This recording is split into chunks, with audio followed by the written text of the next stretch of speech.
Nancy Hudson. She's my guest host today. She's with Life of Hope Ministries, and she wants to tell you about the kids in Guatemala that she works with. They experience this pure joy, and they have such difficult circumstances. We can learn so much from them. Oh, really. We can learn a ton from them. I was brought to tears last month, Shelby. I watch children doing things that are so normal for our kids here. I watch them doing things that I just thought, oh, where is my head? Mm-hmm. What is it that I really think is important, right? Yeah. And it was a celebration party that we did. I sort of told you a little bit about it, but we have a program called the Awana program, mm-hmm. and we'd encourage the kids that if they were to come throughout the year, 85% of the time on attendance, they would get to come and celebrate. And the kids worked really hard to make that and to come. And so we had a graduation ceremony where the kids graduated up from classes where they had accomplished so many things, celebrated their accomplishments. Then we had a bouncy house, we had face painting, we had nail polishing, we had a couple of the guys, men on our team that were doing face painting and nail polishing and just doing all sorts of cute things.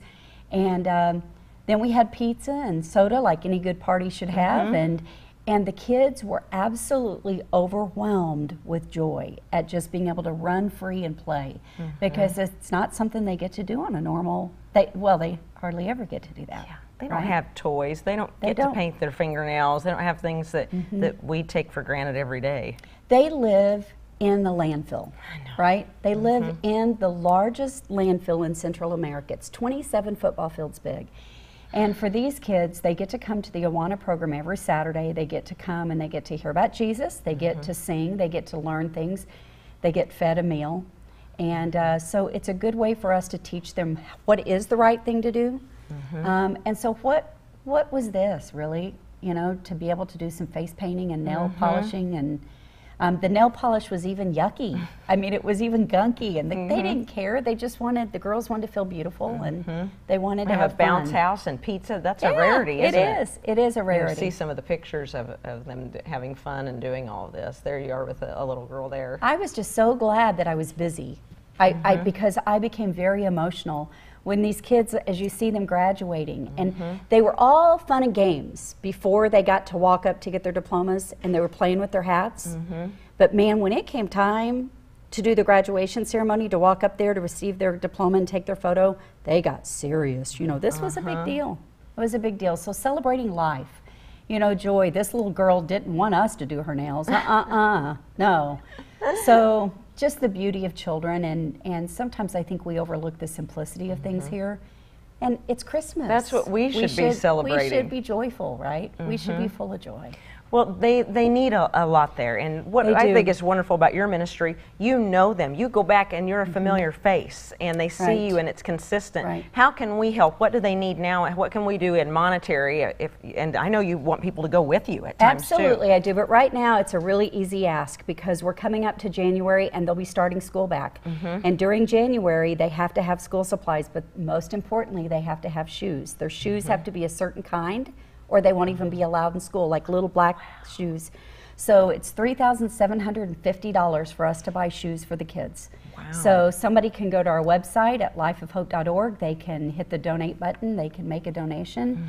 It can help us buy shoes. It seems really simplistic, but we have 300 kids that are going to need shoes. And the parents don't have the money, if there are parents, don't have the money to provide for those shoes. So, you know, throughout the year, providing them a little fun, providing them joy, but also the important things in life. You know, shoes, they need to be educated. They need to be able to have a chance to be able to move out of the situation they're in. It'd be wonderful if we could raise the money for those shoes, and it would be. Maybe some school supplies too. It would be. Yeah, they get notebooks and pencils and all the things that they need to be able to go to school. We do ask that the parents buy the uniform so that they have some buy-in. For the most part, most of them can at least pay for that. But the shoes are expensive, school supplies are expensive, and so we try to help where we can. Yeah, that's great. So if we want to help, we can just go to your website, and there's a donate button. Yes. And it's that simple. Click donate. Okay, or we could come by your office? Absolutely, at 15th and Joplin. Okay. Right here in Joplin. Great. You know what would be great is in like, after this week's out, if she's got that money and then get shoes for everybody. I'm telling you, these Living Wellers are good givers. They are good people. They helped, Gary Stubblefield always comes on and talks about Shop with a Cop, and they got that pushed through one year when we didn't think we were going to make it. So thank you for coming on to share and all that you do going over to see them. You go where we can't always go, but we can sure send some money with you and help those kids. That'd be awesome. Thanks so much, Nancy. And Matt,